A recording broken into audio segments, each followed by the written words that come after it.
Bonjour à toutes et à tous, j'espère que vous allez bien. On se retrouve pour le brief du jeudi 1er août, il est 9 heures. Aujourd'hui on va parler donc des news économiques, du ratio long and short, du funding, open interest, des liquidations.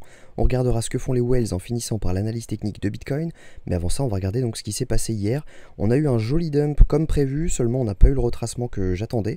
On a eu un dump direct après la réunion FOMC, étant donné que voilà, on a Powell qui a annoncé que on n'allait pas forcément baisser les taux à la prochaine réunion. On a eu des suppositions sur une potentiel maintien à la prochaine réunion. Donc ça a été pricé directement. On avait prévu en fait de revenir dans cette zone-ci pour derrière pouvoir re-short, étant donné que on avait fait une structure baissière en faisant un plus bas par rapport à celui-ci. Mais voilà, on n'a pas eu le retracement attendu, donc on n'a pas ouvert de short, on n'a pas eu de setup qui se sont accomplis. Donc maintenant on va voir les datas, savoir si jamais on a potentiellement un trade qui pourrait s'ouvrir, étant donné que pour rappel quand même là on a laissé un énorme equal low qui était également un equal low juste ici et juste ici également on a un equal low. Donc on n'est pas à l'abri donc de venir juste dans cette zone-ci et derrière pouvoir redump complètement avec un énorme dump beaucoup plus agressif que celui qu'on a eu hier. Donc attention quand même parce que y a un trade qui peut pas mal se passer aujourd'hui. Je pense qu'on va mettre des ordres, mais on verra ça en fin de vidéo.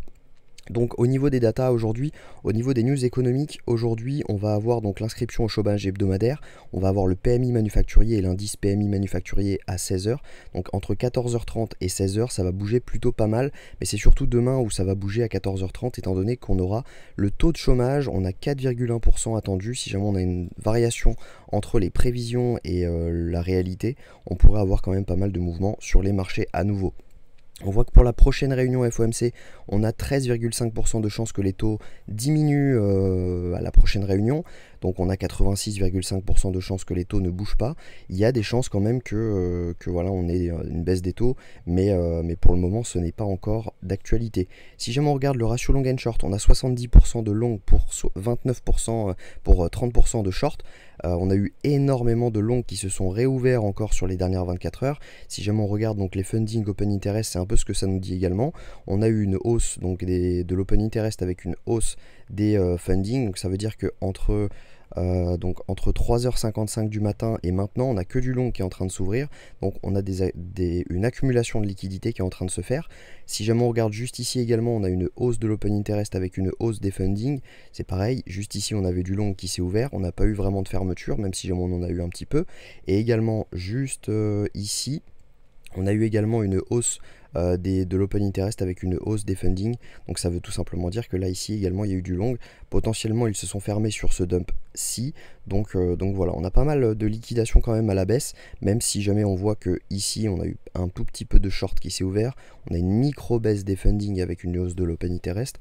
Donc voilà, on est un peu mitigé, mais il y a quand même énormément de longs qui se sont ouverts. Et les liquidations sont là pour nous le rappeler. Si jamais on se met donc sur 24 heures, on a pas mal de liquidations à venir chercher autour des 63 300 $. On a quand même un beau cluster à venir prendre. On a quand même, si jamais on se met sur 3 jours, une jolie prise de liquidité à prendre entre les 68 000 et les 66 967 $, étant donné que juste ici sur ce range, on a énormément de personnes qui ont short et donc par conséquent qui ont mis leur SL et leur liquidation juste au-dessus. Donc on n'est pas à l'abri de venir les chercher.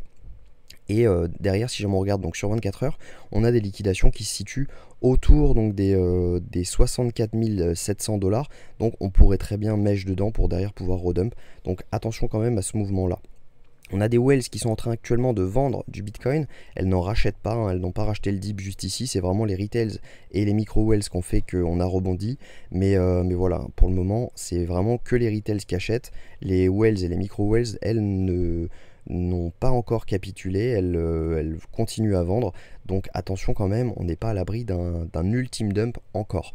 Si jamais on regarde donc techniquement, je vais enlever donc ces zones là, il y a de fortes chances pour moi que si jamais on revienne dans cette zone-ci, dans la zone OTE, et c'est également un FVG, si jamais on regarde juste là, on a également un FVG juste là sur l'indicateur qui s'affiche, donc tout simplement un creux dans la value, donc il y a de fortes chances que on revienne chercher cette zone, si jamais on y revient, et derrière qu'on redump complètement et qu'on vienne chercher au moins les 61 000 $.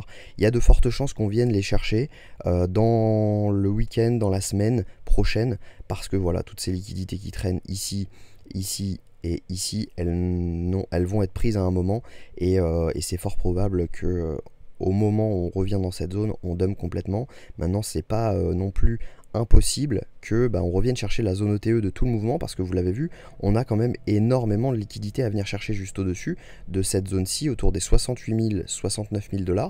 Donc c'est pas également impossible de venir chercher cette zone et derrière pouvoir redump également.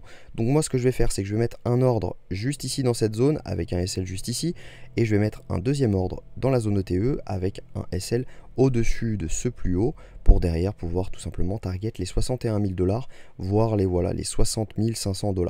Donc voilà, j'espère que cette vidéo vous a plu. Si c'est le cas, je vous invite à vous abonner si jamais ce n'est pas encore fait, à la liker et à commenter un petit mot sympa pour passer une bonne journée. J'espère que cette vidéo vous a plu. Prenez soin de vous. À demain, même heure.